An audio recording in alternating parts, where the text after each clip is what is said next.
ایسا نظام وجود میں لایا جائے گا، سسٹم، ایسا ماحول کہ انسان وہاں ایمان کے اوپر باقی نہیں رہ پائے گا، ایمان پر باقی نہیں رہ پائے گا۔ اور دوسری طرف سے بشارتیں بھی ہیں اہل البیت علیہ السلام کی طرف سے آخری زمانے کے شیعوں کے حوالے سے کہ ان کا ایمان بڑا مضبوط ہوگا، سلگتے انگاروں کو ہاتھ میں لینا آسان ہوگا، ایمان بچانا مشکل، لیکن آخری زمانے کے شیعہ اپنا ایمان بچائیں گے۔ یہ رسول خدا نے، میں نے حدیث پہلے کوٹ کی کسی مجلس کے اندر، اور امام سجاد سے بھی ایک حدیث میں نے کوٹ کی کہ فرمایا کہ آخری زمانے کے شیعہ کیا ہیں؟ افضل من اہل کل زمانے، ہر زمانے کے شیعوں سے کیا ہیں؟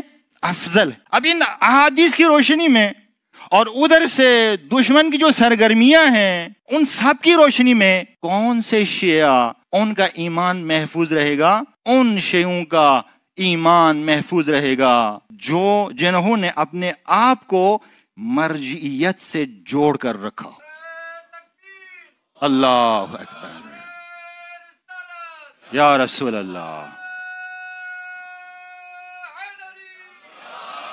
جنہوں نے مرجعیت سے خود کو جوڑ کے رکھا ہو۔ اہل البیت نے عصر غیبت کے لیے ہمیں جو سسٹم اور نظام دیا ہے، اس سسٹم اور نظام سے جس نے خود کو جوڑ کے رکھا ہوگا اس کا ایمان محفوظ رہے گا۔ ایسا انسان اگر اسے اپنے بچوں کے لیے سکول بدلنے پڑے تو وہ بدلے گا، محلے کو بدلنا پڑے تو وہ بدلے گا، شہر کو بدلنا پڑے تو وہ بدلے گا، ملک کو بدلنا پڑے تو ملک بھی بدلے گا، اپنے ایمان کو بچائے گا۔ اس سسٹم سے جڑا ہوا انسان۔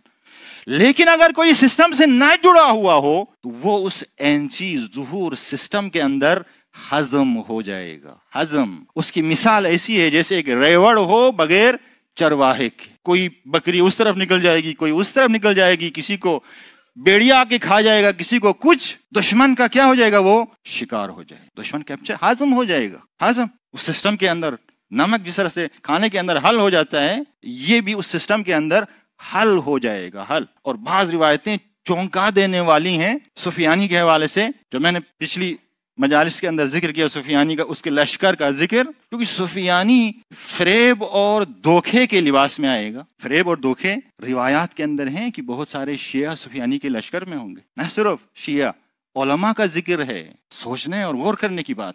اگر ہم خود کو اس سسٹم سے، مرجعیت کا سسٹم جوڑ کے نہیں رکھیں گے، یقین مانیے دوسرے سسٹم میں ہضم ہو جائیں گے دوسرے سسٹم کے۔ کربلا میں ایسا ہی ہوا۔ یہ مراجع اعظام سارے کیا امام زمانہ کے سفیر ہے یا نہیں ہے؟ امام حسین نے بھی اپنا ایک سفیر بھیجا تھا، جس نے اس سفیر حسین کا ساتھ دیا اس نے امام حسین کا بھی ساتھ دیا، جس نے اس سفیر امام حسین کو تنہا چھوڑا اس نے امام کو بھی تنہا چھوڑا۔ نہ صرف امام کو تنہا بلکہ امام کے مقابلے میں آ گئے۔ کرائٹیریا ہے یہ، آپ سفیر امام کے ساتھ ہیں تو خود امام کے ساتھ ہیں، اگر سفیر امام کے ساتھ نہیں ہیں تو پھر خود امام کے ساتھ بھی نہیں۔ تو یہ مجالس اسی لیے ہیں کہ یہ ہمارا رشتہ، تعلق، یہ بہت اہم ہماری عصر غیبت کے اندر، بلکہ سب سے بڑی ذمہ داری یہی ہے کہ ہم اپنا تعلق اپنی مرجعیت کے ساتھ کیا کریں؟ مضبوط کریں، تعلق مضبوط کریں اپنا۔